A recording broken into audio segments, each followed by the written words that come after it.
नमस्कार, आप सभी का स्वागत अभिनंदन है एक बार फिर से हमारे दृष्टि के YouTube प्लेटफॉर्म पर, जहां हम आपको पहले भी इससे पहले बता चुके हैं कि हम एक सीरीज लेके आए जिसमें 100 मोस्ट इंपॉर्टेंट टॉपिक्स आपके कवर किए जाएंगे और भूगोल ज्योग्राफी से रिलेटेड जितने भी टॉपिक्स हैं मैं आपके लिए लेकर आता हूं। तो आइए शुरू करते हैं आज के सेशन को।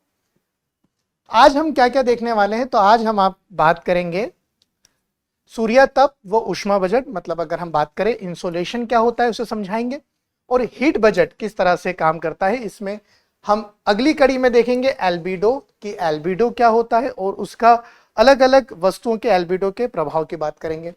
तापमान के वितरण की बात करेंगे कि सूर्य से जो हम तापमान प्राप्त करते हैं उसका डिस्ट्रीब्यूशन कैसे होता है, तो डिस्ट्रीब्यूशन ऑफ टेम्परेचर अक्षांश की स्थिति के अनुसार कैसे बदलता है, ये सब बातें करेंगे। और फिर टेम्परेचर इन्वर्शन मतलब प्रतिलोमन या व्युत्क्रमण कहा जाता है, वो किस तरह से देखा जाएगा। ठीक है, तो चलिए सबसे पहले हम चलते हैं इंसोलेशन पर, जिसे हम हिंदी में सूर्य तप कहते हैं। अब क्या होता है सूर्य तप या इंसोलेशन? मतलब डायरेक्ट रेडिएशन फ्रॉम सन।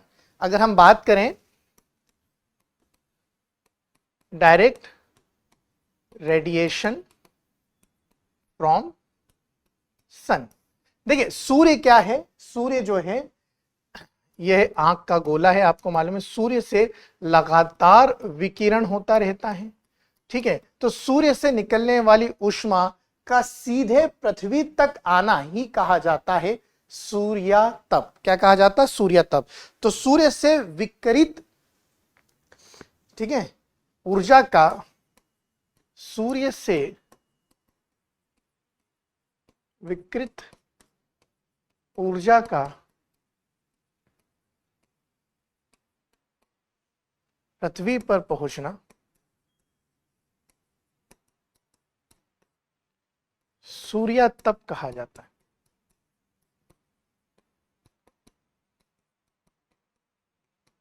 पहले आप डेफिनेशन बहुत अच्छे से समझ लें कि सूर्य से विकिरित ऊर्जा का पृथ्वी पर पहुंचना क्या कहा जाता है बेटा? सूर्य तप कहा जाता है। मतलब सौर विकिरण की मात्रा जो पृथ्वी प्राप्त करती है उसे हम सूर्य तप कहते हैं। इसकी एक और डेफिनेशन हो सकती है, सौर विकिरण की ऊर्जा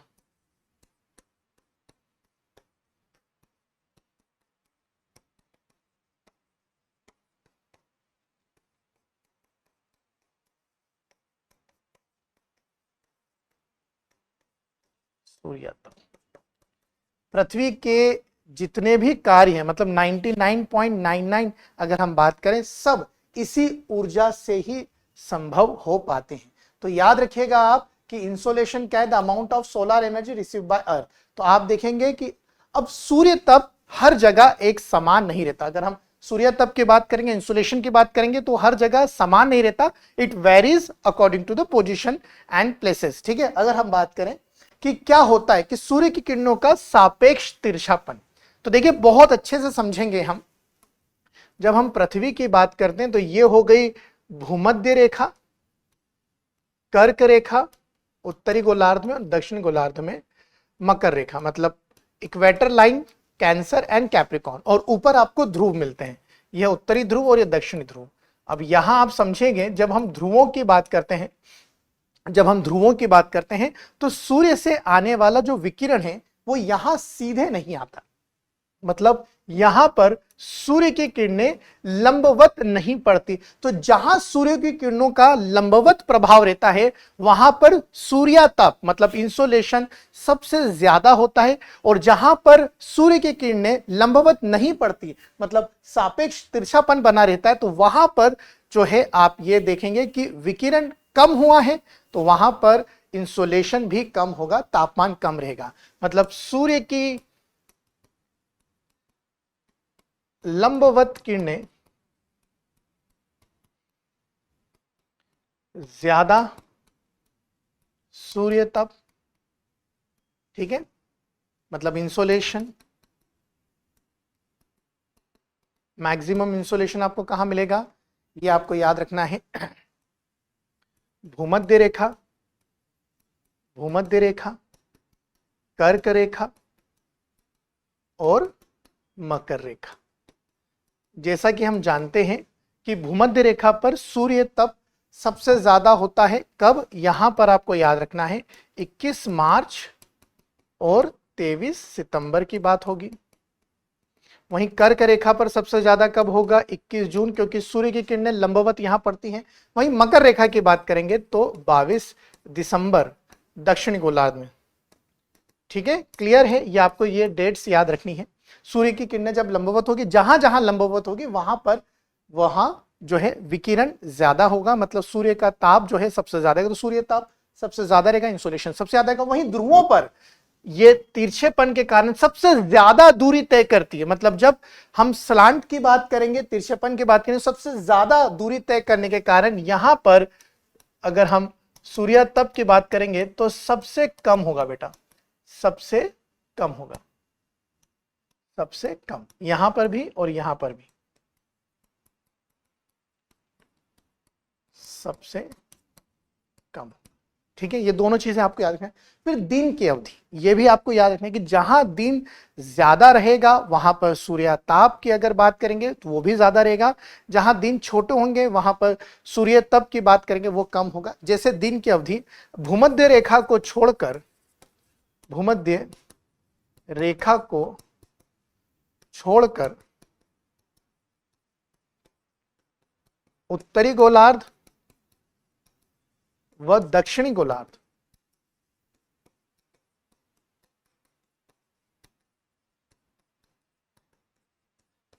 दिन की अवधि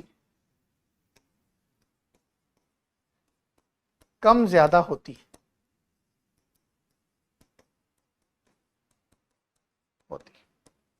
ठीक है। अगर उत्तरी गोलार्ध की बात करें तो आपको याद रखना है कि जब उत्तरी गोलार्ध में सूर्य उत्तरी गोलार्ध की ओर रहते हैं तो उत्तरी गोलार्ध में दिन की अवधि ज्यादा होने के कारण जो सबसे ज्यादा दिन की अवधि जहां पर होगी वहां पर सूर्य से आने वाली जो विकिरण ऊर्जा है, तो विकिरित ऊर्जा सबसे ज्यादा, मतलब इंसोलेशन सबसे ज्यादा। ऐसे ही दक्षिण गोलार्ध में भी आपको मिलेगा। इसी तरह हम देख सकते हैं कि जब हम उत्तरी गोलार्ध की बात करेंगे तो आपको याद रखना है जुलाई व जनवरी, बहुत अच्छे से याद रखेंगे। जुलाई जो है वो सबसे गर्म माह होता है और जनवरी सबसे ठंडा। ये उत्तरी गोलार्ध की बात होगी। इसके विपरीत हम देखेंगे तो जुलाई और जनवरी को आप इसके उल्टा कर देना तो दक्षिणी गोलार्ध में सबसे ठंडा और सबसे गर्म। ठीक है, तो याद रखते हैं। अब पृथ्वी से सूर्य की दूरी, एक और यह एक कारण बनता है सूर्य तप में जो है अंतर के कारण। अब देखिए ये क्या है, जो पृथ्वी जो है वो सूर्य की परिक्रमा कर रही है और ये अंडाकार है, मतलब इलिप्टिकल शेप कहा जाता है।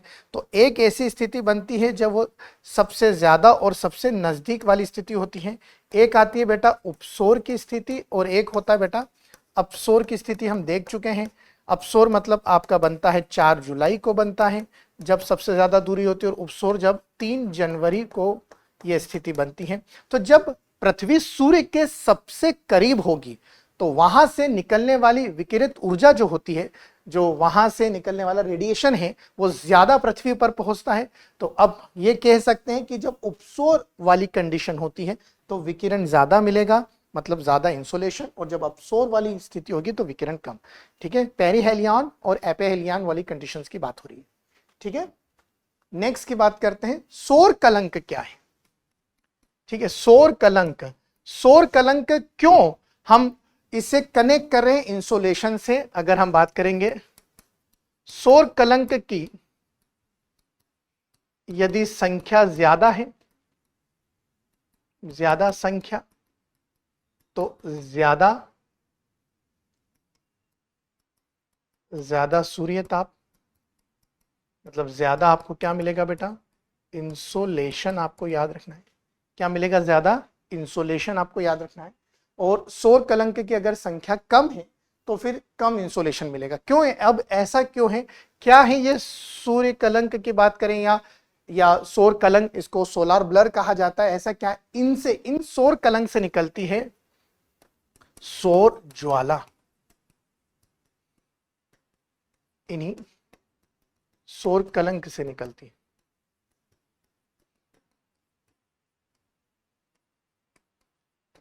अर्थात यह एक सक्रिय चुंबकीय क्षेत्र का निर्माण करते हैं।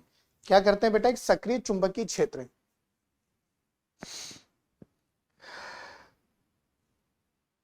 ठीक, मतलब आसपास के क्षेत्र से एक सक्रिय चुंबकीय क्षेत्र बनाते हैं।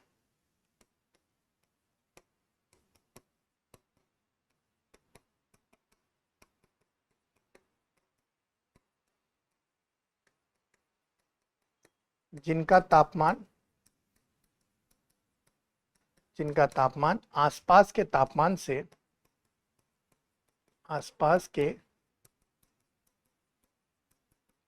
से कम होता है,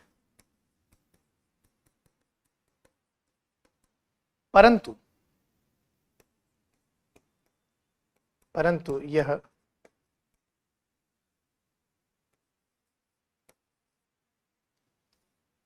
आसपास के क्षेत्र से ज्यादा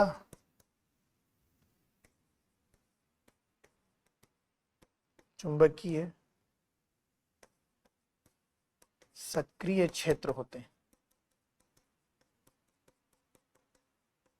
ठीक है, आसपास के क्षेत्र से ज्यादा चुंबकीय सक्रिय क्षेत्र होते हैं। इसी वजह से इससे ये निकलती है, ये है बेटा सौर ज्वाला। ये जो निकल रही है ये क्या है? सौर ज्वाला।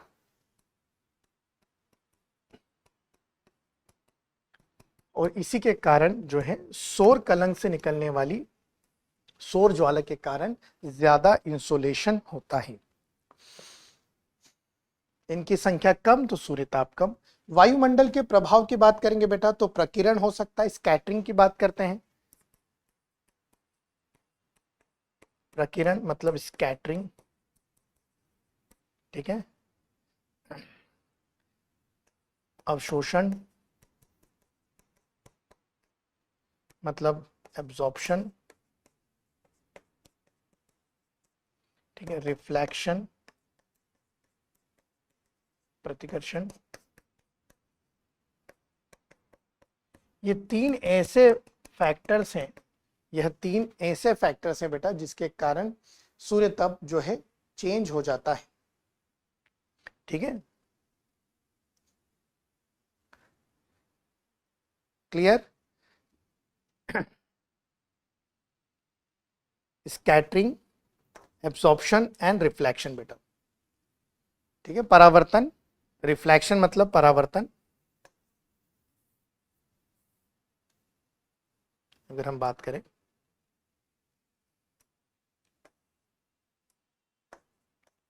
परावर्तन की बात करें, रिफ्लेक्शन की बात करें, तो हमारे वायुमंडल में उपस्थित जो धूल के कण हैं, धूल के कणों के कारण जो है स्कैटरिंग ऑफ लाइट हो जाती है। ठीक है, इसका एब्जॉर्प्शन ऑफ लाइट हो जाती है, रिफ्लेक्शन ऑफ लाइट हो जाती है। मतलब प्रकीर्णन के कारण, अवशोषण के कारण, परावर्तन के कारण क्या होता है कि सूर्य जो तप है, जो विकिरण वहां से ऊर्जा आ रही है, उसमें अंतर आ जाता है या देखने को मिलता है।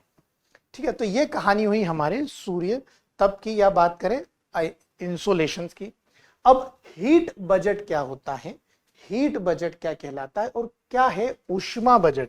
मतलब सूर्य से आने वाली ऊष्मा का बजट क्या है? जितनी मात्रा हम सूर्य से ऊर्जा के रूप में प्राप्त करते हैं, पृथ्वी उस मात्रा का कितना भाग पुनः जो है वायुमंडल में छोड़ देती है या परावर्तित करती है, उनका जो एक संतुलन है उसे हम क्या कहते हैं? उसी संतुलन को क्या कहते हैं?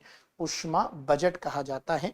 तो पृथ्वी पर औसत तापमान हमेशा समान रहता है।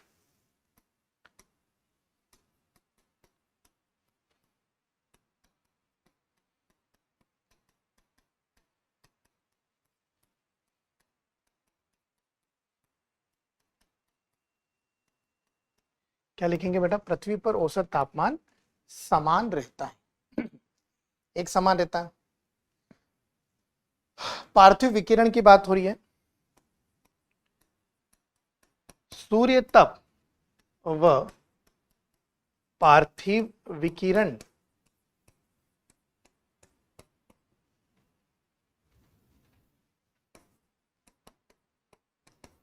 के संतुलन को हम क्या कहते हैं बेटा? ऊष्मा बजट। ठीक है, अब सूर्य तप मतलब बेटा इंसोलेशन की बात हो गई, इंसोलेशन, और पार्थिव विकिरण मतलब इंसोलेशन एंड टेरेस्ट्रियल, ठीक है, रेडिएशन। तो टेरेस्ट्रियल रेडिएशन और इंसोलेशन में अगर जो रेशो होता है उसी को हम क्या कहेंगे, जो बैलेंस होता है उसी बैलेंस को, उस बैलेंस को हम क्या कहते हैं बेटा, हीट बजट। अच्छे से याद रखिएगा कि पृथ्वी पर औसत तापमान समान रहता है या एक समान रहता है। तो सूर्य तप या सूर्यताप की बात करेंगे, इंसोलेशन की बात करेंगे, पार्थिव विकिरण टेरेस्ट्रियल रेडिएशन की बात करेंगे, उसका बैलेंस मतलब जो संतुलन है, उसी संतुलन को हम क्या कहते हैं बेटा, ऊष्मा बजट कहते हैं। अब क्या होता है टेरेस्ट्रियल रेडिएशन? भाई ये हो गई पृथ्वी, आप याद रखेंगे ये हमारी धरा पृथ्वी की बात हो रही है, और ये है सूर्य, इनकी बात हो रही है। यहाँ से आने वाली जो विकिरत ऊर्जा है उसे हम क्या कहते हैं, इंसोलेशन कहते हैं। ठीक है, अब ये दिन का समय है, ये जो है ये दिन के समय पर सूर्य से जितनी भी ऊर्जा पृथ्वी प्राप्त करती है, जब रात का समय आता है, जब हम रात की बात करते हैं, तो पृथ्वी अपने ऊर्जा को पुनः, ठीक है, परावर्तित करती है, और इसे ही क्या कहा जाता है, पार्थिव विकिरण। क्या कहा जाता है इसे, पार्थिव विकिरण। ठीक है, मतलब टेरेस्ट्रियल रेडिएशन। क्या कहते हैं बेटा हम इसको, टेरेस्ट्रियल रेडिएशन कहते हैं। चलिए समझाता हूं, ठीक है, समझते हैं। देखिए बहुत अच्छे से समझिएगा। जैसे ये है पृथ्वी, ठीक है, और ये है पृथ्वी का वायुमंडल, ये है वायुमंडल। ठीक है, ध्यान दीजिएगा, बहुत अच्छे से आपको समझना है कि किस तरह से हम ऊष्मा बजट को समझ रहे हैं। तो ऊष्मा बजट को समझने के लिए हमने कहा कि भाई सूर्य से जो है सूर्यतप आ रहा है, मतलब डायरेक्ट रेडिएशन आ रहा है, और ये डायरेक्ट रेडिएशन पृथ्वी तक पहुंच रहा है। याद रखिएगा, पृथ्वी का वायुमंडल जो है वो सूर्य से आने वाले डायरेक्ट रेडिएशन को अलाउ करता है, परमेबल है। क्यों? क्योंकि वेवलेंथ शॉर्ट है, मतलब तरंग दैर्घ्य क्या होती है, छोटी होने के कारण ये आसानी से पार कर जाती है वायुमंडल पर, पृथ्वी की सतह से टकराती है। अब पृथ्वी, मान लीजिए यहां से आ रही है 100 इकाई, यहां से आ रही है, अगर हम बात करें मतलब 100 यूनिट यहां से रेडिएशन आ रहा है, तो पृथ्वी तक पहुंचने से पहले ही जो है पृथ्वी के वायुमंडल के द्वारा, बादलों के द्वारा, अगर हम बात करेंगे विकिरण स्कैटरिंग, ये सब के यहां पर ये जैसे बादल हैं, तो पृथ्वी तक पहुंचने से पहले जो 35 यूनिट है, मतलब जो 35 इकाइयों पृथ्वी तक पहुंचने से पहले ही जो है वापस से चली जाती हैं। आप ऐसे याद रखिएगा, अंतरिक्ष में लौट जाती है, मतलब 35 यूनिट पृथ्वी पर पहुंचने से पहले ही काहे में चली गई, अंतरिक्ष में लौट गई। ठीक है, ये किसके कारण बेटा, पृथ्वी के वायुमंडल के कारण क्या हुआ कि पृथ्वी पर पहुंचने से पहले ही ये 35 यूनिट कहां चले गई, पृथ्वी में लौट गई। अब बची हुई, मतलब बची हुई 65 यूनिट, बची हुई क्या है बेटा, 65 यूनिट। देखिए ये पृथ्वी पर पहुंचने से पहले कहां चली गई बेटा, चली गई वापिस से अंतरिक्ष में। अब बची हुई कितनी है बेटा, 65। क्लियर है? अब इस 65 में से 51 यूनिट, कितनी बेटा, 51 जो यूनिट है ये पृथ्वी द्वारा अवशोषित कर ली जाती है, अवशोषित कर ली जाती है।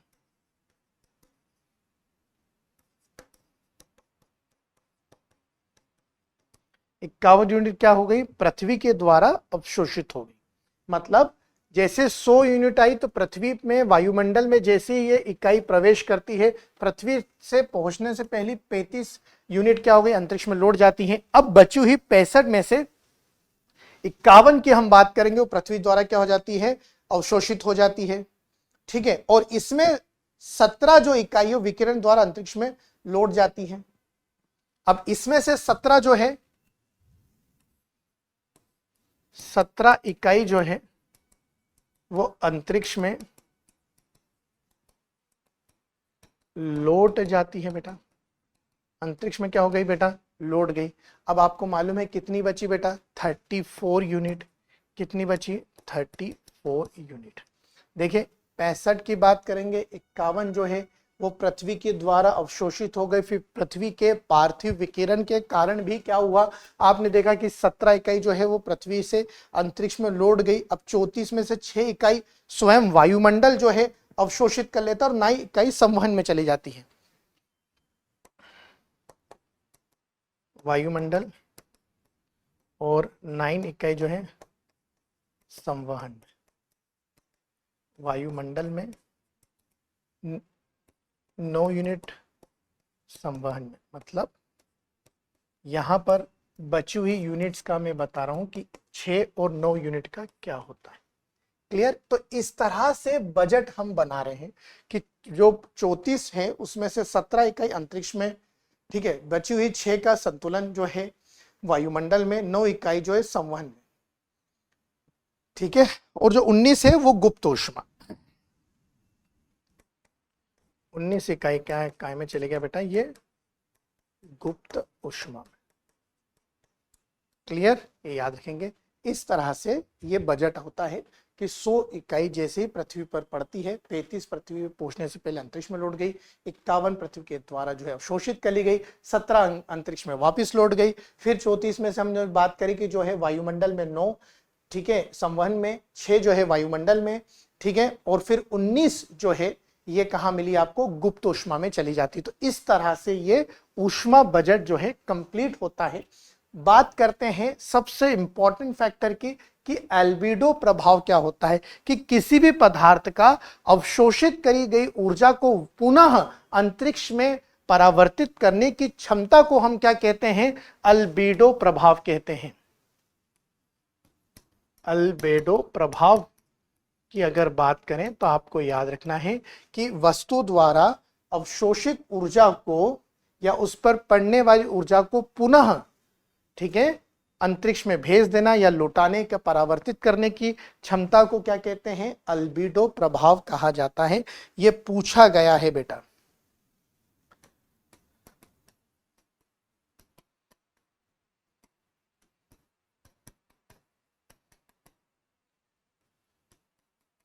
पुनः अंतरिक्ष में परावर्तित करने की क्षमता,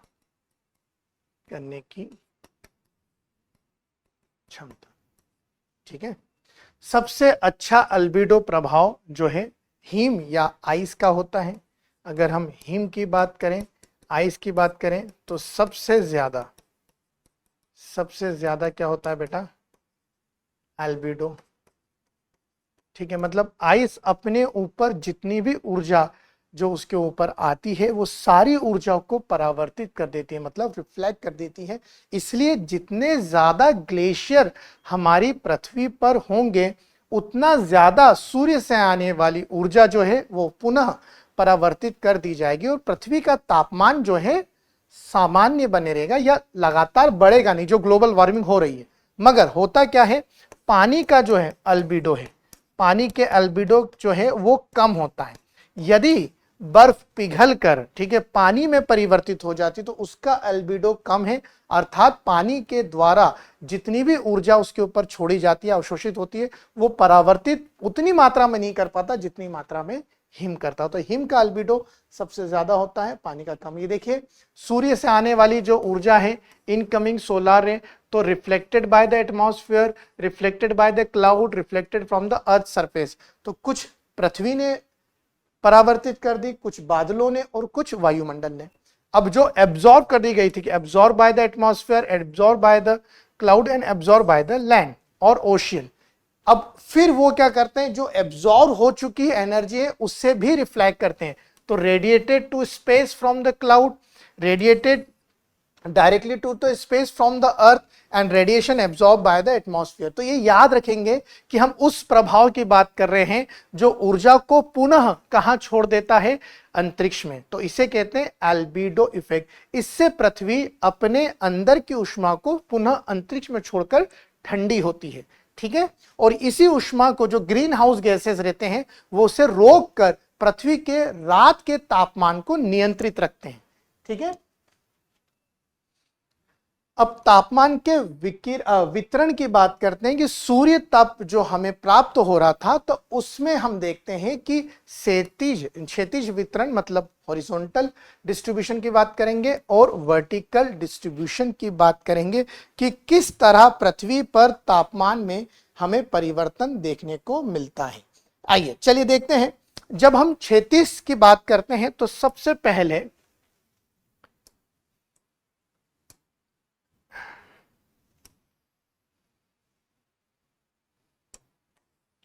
हम तापमान के क्षैतिज वितरण की बात कर रहे हैं। बेटा बहुत अच्छे से याद रख लीजिएगा, बहुत इंपॉर्टेंट है ये।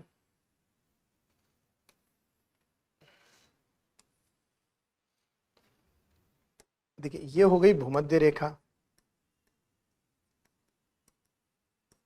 ये हो गई कर्क रेखा मतलब कैंसर, और ये हो गई मकर रेखा, ठीक है। कर्क रेखा, भूमध्य रेखा और मकर रेखा, तीन अलग अलग रेखाएं होती हैं। ये 0 डिग्री पर है बेटा, ये 23.5 डिग्री पर है, ये भी 23.5 डिग्री पर है। याद रह जाएगा 23.5, 23.5 एंड 0 डिग्री। अब क्या होता है आपको याद रखना है कि जब हम क्षैतिज वितरण की बात करते हैं, तापमान के क्षैतिज वितरण की बात कर रहे हैं, तापमान का क्षैतिज वितरण, हॉरिजॉन्टल डिस्ट्रीब्यूशन ऑफ टेम्परेचर। अब हम देखते हैं कि जैसे जैसे हम उच्च जो है अक्षांश की ओर जाते हैं, तापमान में कमी आती है। पहले तो आपको याद रखना है कि उच्च अक्षांश पर तापमान में कमी, ठीक है। आपको याद रखें जैसे जैसे हम उच्च अक्षांश, जैसे ध्रुवों पर अब सबसे उच्च अक्षांश होता है 90 डिग्री, तो यहां ताप क्या होता है, मिनिमम होता है। यहां पर भी 90 डिग्री, तो ताप क्या होता है, मिनिमम होता है। फिर आपसे पूछा जाएगा कि क्या सबसे अधिक तापमान हमें भूमध्य रेखा पर मिलता है। आपसे क्वेश्चन पूछा जाएगा कि तापमान का क्षैतिज वितरण अगर हम देखेंगे, क्षैतिज वितरण का सबसे अधिक तापमान भूमध्य रेखा पर होंगे, नहीं। भूमध्य रेखा से ज्यादा जो तापमान है, यहां ज्यादा तापमान कहां होगा, कर्क रेखा पर और भूमध्य रेखा पर। अब आप बोलेंगे सर ऐसा क्यों, क्योंकि तापमान ज्यादा होना तो भूमध्य रेखा पर चाहिए। सूर्य 2 बार लंबवत होते हैं, 21 मार्च को लंबवत होते हैं, वह 23 सितंबर को लंबवत होते हैं, बिल्कुल सही। मगर आपको यह भी याद रखना है कि इस जगह पर सबसे ज्यादा जो है आपको बादल का आच्छादन मिलता है, मतलब बदली सबसे ज्यादा मिलती है। डायरेक्ट इंसोलेशन नहीं होता because of presence of cloud. सबसे ज्यादा वर्षण आपको यहीं देखने को मिलता है।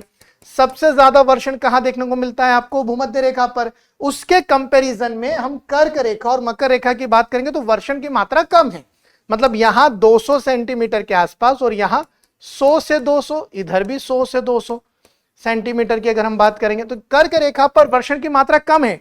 मतलब भले यहां पर 21 जून को हम एक ही बार सूर्य लंबवत हो रहे हैं, मगर यहां सबसे ज्यादा आपको क्या मिलता है, तापमान मिलेगा। वैसे ही मकर रेखा पर भी आपको सबसे ज्यादा तापमान मिलना भूमध्य रेखा पर चाहिए, पर इसलिए नहीं मिलता क्योंकि यहां वर्षण ज्यादा होता है। वर्षण के लिए जरूरी है बादल, और बादल क्या करते हैं, सूर्य से आने वाले सीधे विकिरण को, मतलब डायरेक्ट रेडिएशन को रोककर तापमान को कम कर देते हैं। यह आपको याद रखना है, ठीक है, क्लियर। अब आते हैं हम वर्टिकल, ऊर्ध्वाधर।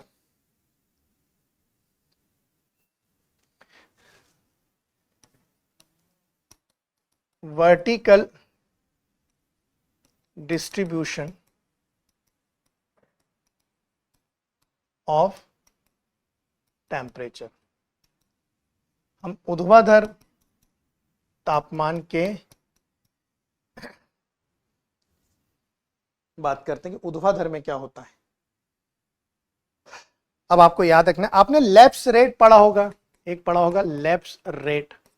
अब ये लैप्स रेट क्या है अब याद है। इसी के बाद फिर हम आपको टेम्परेचर इन्वर्शन समझाएंगे। ये है पृथ्वी की सतह, ये क्या है, पृथ्वी की सतह है।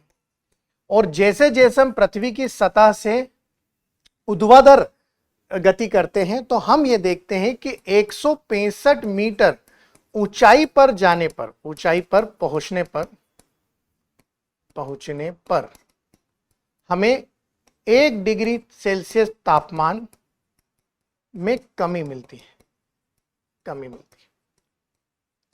बहुत सिंपल सा फंडा है। मान लीजिए पृथ्वी का तापमान है अभी 32 डिग्री सेल्सियस, गर्मियों का मौसम चल रहा है, तो जैसे हम 165 मीटर ऊंचाई पर पहुंचेंगे तो तापमान में 1 डिग्री सेल्सियस हमें कमी मिलती है। और इसे ही को कहा जाता है लैप्स रेट। क्या कहते हैं इसे, हम लैप्स रेट कहते हैं। बेटा याद रखिएगा आप कि अधिक ऊंचाई पर जाने पर तापमान में कमी आती है, ठीक है। मगर यह आपको कमी कहां देखने को मिलेगी, यह कमी सिर्फ क्षोभ मंडल परत में, क्षोभ मंडल परत में देखने को मिलती है, देखने को मिलती है। क्लियर बेटा, ये बहुत अच्छे से याद रखना। मतलब सिर्फ क्षोभ मंडल परत में देखने को मिलती है, मतलब ओनली इन ट्रोपोस्फियर लेयर आप जो है डिक्रीज इन टेम्परेचर जो है कंसिडर करेंगे। अब ये तो लैप्स रेट हो गया। अपोजिट ऑफ लैप्स रेट क्या होता है, उसे कहते हैं तापमान का प्रतिलोमन। तापमान के प्रतिलोमन का अर्थ है कि पृथ्वी की सतह से, पृथ्वी की सतह से ऊंचाई पर जाने पर तापमान का बढ़ना। ये तो बड़ी बात हो गई। क्या हुआ कि जैसे ये नॉर्मल कंडीशन है, देखिए नॉर्मल कंडीशन में क्या है कि नीचे हमें गर्म हवा मिल रही है, उसके ऊपर थोड़ी ठंडी और ठंडी ऊपर, तो ये सामान्य स्थिति बनती है। मगर जब हम तापमान के प्रतिलोमन की बात करते हैं, ठीक है, टेम्परेचर इन्वर्शन की बात करते हैं, व्युत्क्रमण की बात करते हैं तापमान के, तो क्या होगा कि नीचे आप ठंडी हवा दिख रही है और ऊपर आपको क्या मिलेगी, ऊपर आपको मिल रही है गर्म हवा। तो इसका यह मतलब है कि जैसे जैसे हम पृथ्वी के ऊपर जाएंगे तो तापमान में कमी होने की बजाय क्या हो जाएगी, बढ़ोतरी होगी। तो इसी को क्या कहते हैं, तापमान का प्रतिलोमन या व्युत्क्रमण, ठीक है। इसे इंग्लिश में कहा जाता है टेम्परेचर इन्वर्शन। अब ऐसी क्या कंडीशंस बनती है कि टेम्परेचर इन्वर्शन हो जाता है, तो इसके प्रकार से आप समझते हैं कि कैसे होता है।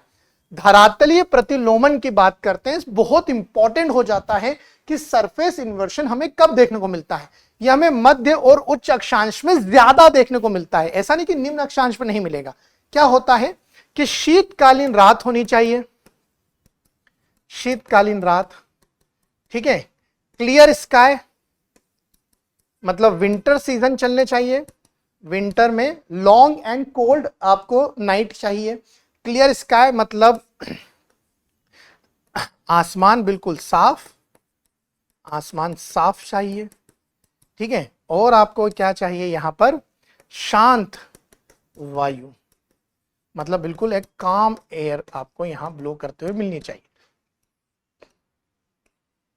ऐसी स्थिति में क्या होता है कि पृथ्वी पर जितने भी तत्व होते हैं वो अपने अंदर की ऊष्मा को बहुत ज्यादा जो है बाहर की तरफ छोड़ देते हैं और खुद स्वयं क्या हो जाते हैं, ठंडे हो जाते हैं। तो ऐसी स्थिति में क्या होगा कि जो पृथ्वी की सतह है ये ठंडी हो गई, ये क्या हो गई, ठंडी हो गई। क्यों, क्योंकि पृथ्वी की सतह पर जितने भी घास हुए, पत्थर हैं, ये सब ने क्या करा, ठीक है, पार्थिव, आप विकिरण की बात करते हैं, रेडिएशन की बात करते हैं, ठीक है, तो रेडिएटेड हीट क्या हो गई ज्यादा, तो अब ये हो गए ठंडे और ऊपर की लेयर क्या हो गई, गर्म हो गई। तो ऐसी स्थिति कब बनती है, शीतकालीन रातों में। शीतकालीन रातों में शांत वायु रहेगी और बदली नहीं होना चाहिए, और इसी स्थिति से क्या बनती है, ओस। इसी स्थिति से क्या बनती है, ओस बनती है। मतलब जो ड्यू फॉर्मेशन होता है उसके लिए भी शांत वायु चाहिए, क्लियर स्काई चाहिए, शीतकालीन रातें चाहिए, तब जाके धरातलीय प्रतिलोमन हमें देखने को मिलता है। ठीक है, अब बात करते हैं उच्च वायुमंडलीय प्रतिलोमन के। ये आपको कम से कम 15 किलोमीटर ऊंचाई पर मिलता है, मगर इसके लिए कंडीशन है कि वायु की हॉरिजॉन्टल मतलब ऊर्ध्वाधर एंड हॉरिजॉन्टल मतलब क्षैतिज और ऊर्ध्वाधर वर्टिकल गति नहीं होनी चाहिए।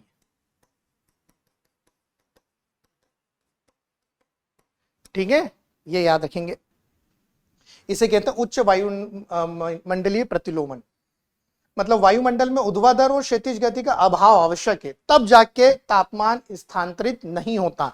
मतलब ना तो हवा वर्टिकल मूवमेंट कर रही है, ना ही हॉरिजॉन्टल, इसलिए तापमान में अंतर हमें यहां दिखाई नहीं देगा। तो याद रखेंगे ये कब होगा, हाई एटमॉस्फेरिक इन्वर्शन की जब बात करेंगे, पृथ्वी की सतह से 15 किलोमीटर ऊंचाई पर होता है।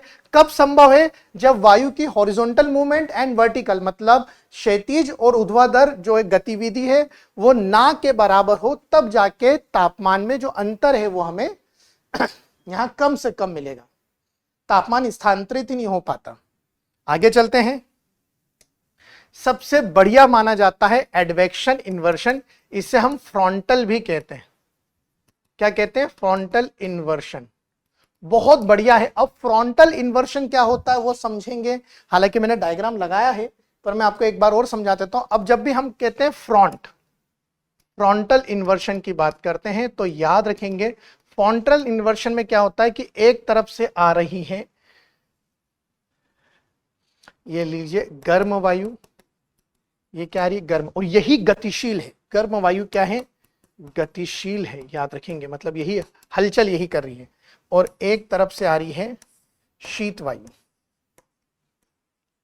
मतलब ठंडी वायु। अब क्या होता है कि जो गर्म वायु है वो शीत वायु के ऊपर जो है गति कर जाती है। गर्म वायु क्या हो गई, शीत वायु के ऊपर गति कर गई और इसे ट्रैप कर दिया, मतलब नीचे ही रोक दिया। अब आप जब नीचे से ऊपर की ओर गमन करेंगे तो नीचे आपको क्या मिल रहा है, कम तापमान, और ऊपर आपको क्या मिल रहा है, ज्यादा तापमान। याद रखेंगे ये होता है फ्रंटल इन्वर्शन, मतलब जब चक्रवाती स्थिति बनती है ना, तब इस तरह के बदली आपको देखने को मिलेगी कि कोल्ड एयर तो नीचे ही रह गई और वार्म एयर ऊपर चली गई। ठीक है, फिर मैकेनिकल इन्वर्शन, ये यांत्रिक प्रतिलोमन कहा जाता है। ये आपको वैलीज एंड माउंटेन्स में देखने को मिलेगा कि जैसे दिन का समय है तो दिन के समय और रात के समय में जो कोल्ड और लैंड ब्रीज होती है, इनके कारण इन्वर्शन वाली प्रक्रिया होती है। उसे भी समझते हैं कैसे होता है। यह है पर्वत मतलब माउंटेन, अच्छे से याद रखेंगे, और इधर से आ रही है वायु। ठीक है, अब क्या हुआ, जैसे वायु पर्वत से टकराती है तो वो ऊर्ध्वाधर गति करती है, स्लोप के अकॉर्डिंग जो है, स्लांट जो है उसी के अकॉर्डिंग ऊपर की तरफ गति करती है और यहां पहुंच के बादल का निर्माण करके वर्षा करवाती है। तो ये जो वायु हो गई जो घाटी से कहां जा रही है, पर्वतों के शीर्ष पर, इसे कहते हैं, इसे कहा जाता है वैली ब्रिज। इसे क्या कहते हैं बेटा, वैली ब्रिज। पहले तो आप ये समझिए ये कब संभव है, ये कब संभव है, जब सूर्य चमक रहे हैं आसमान में और उनसे आ रहा है सीधा विकिरण। मतलब यहां पर तापमान क्या होगा बेटा, ज्यादा होगा और प्रेशर क्या होगा, कम। तो अधिक तापमान और कम वायुदाब के कारण वायु की दिशा ज्यादा वायुदाब से कम वायुदाब की ओर चलती है, इसलिए ब्रीज, घाटी से वायु कहां जा रही है, पर्वत की ओर जा रही है। बहुत अच्छे से याद रखिएगा कि यहां पर तापमान ज्यादा है तो प्रेशर कम है। अब इसके विपरीत जब हम बात करते हैं रात्रि का समय, ठीक है, रात्रि के समय की बात करते हैं तो होता क्या है, अब बर्फ, यहां पर बर्फ बहुत रहती है, आइस कैप रहता है, और आपको मालूम है कि दिन में जितना ज्यादा अगर ऊर्जा मिलेगी उतना ज्यादा वो निष्कासित कर देंगे, बाहर की तरफ छोड़ देंगे। तो ये क्या हो जाएंगे, ठंडे, ये क्या हो जाएंगे, ठंडे। मतलब यहां टेम्परेचर क्या कम और प्रेशर क्या है, ज्यादा। और घाटी में टेम्परेचर ज्यादा है, प्रेशर क्या है, कम। अब वायु की दिशा कैसे रहेगी, ऊपर से नीचे की ओर। वायु की दिशा कैसे रहेगी, मतलब अब ऊपर से नीचे की ओर चलती है। तो इसे कहते हैं माउंटेन ब्रीज। इसे क्या कहा जाता है बेटा, माउंटेन ब्रीज। अब वापस उस डायग्राम पे चलिए कि देखिए क्या स्थिति बनती है कि जब हम दिन के समय की बात कर रहे हैं तो वार्म एयर ऊपर चली गई, कोल्ड एयर नीचे आ गई। इसे हम दिन के समय वार्म एयर के ऊपर जाना, कोल्ड एयर का नीचे जाना, इसके कारण टेम्परेचर इन्वर्शन हुआ। नाइट के समय कोल्ड एयर क्या है, वो खुद नीचे आ गई और वार्म एयर ऊपर की ओर चले गए, इसलिए कहते हैं मैकेनिकल इन्वर्शन। ठीक है, अब इससे संबंधित कुछ प्रश्न हैं वो हम आपके लिए लेके आते हैं। चलिए, पहला प्रश्न ये रहा, आपको कमेंट करना है और कमेंट हम चेक भी करते हैं कि किसका सही आंसर है कि पृथ्वी के वायुमंडल के संदर्भ में निम्नलिखित कथनों पर कौन सा सही है। भूमध्य रेखा पर प्राप्त होने वाले सूर्य ताप की कुल मात्रा ध्रुवों पर प्राप्त होने वाले सूर्य ताप की कुल मात्रा का लगभग 10 गुना होती है। अवरक्त किरणें सूर्य ताप के लगभग 2/3 भाग पर है। अवरक्त किरणें निचले वायुमंडल में संकेंद्रित जलवाष्प द्वारा वृहद रूप से अवशोषित होती हैं। यह अवरक्त किरणें और सौर विकिरण की विद्युत चुंबकीय तरंगों के दृश्यमान स्पेक्ट्रम के भाग है। यह पूछा गया था प्रीलिम्स में 2023 में। फिर कितनी ऊष्मा की मात्रा धरातल पर पहुंचने से पहले अंतरिक्ष में लौट जाती है? 36, 35, 40 या 45? अभी हमने आपको बताया था लेक्चर में। अगले दो प्रश्न है, ऊष्मा के स्थानांतरण की विधियां क्या हैं? विकिरण, संवहन, चलन या अवशोषण? आपको जमाना है कौन सा आएगा। ऊष्मा तरंगों द्वारा पदार्थ के सीधे गर्म होने की प्रक्रिया को क्या कहते हैं? चालन, विकिरण, संवहन या प्रकीर्ण?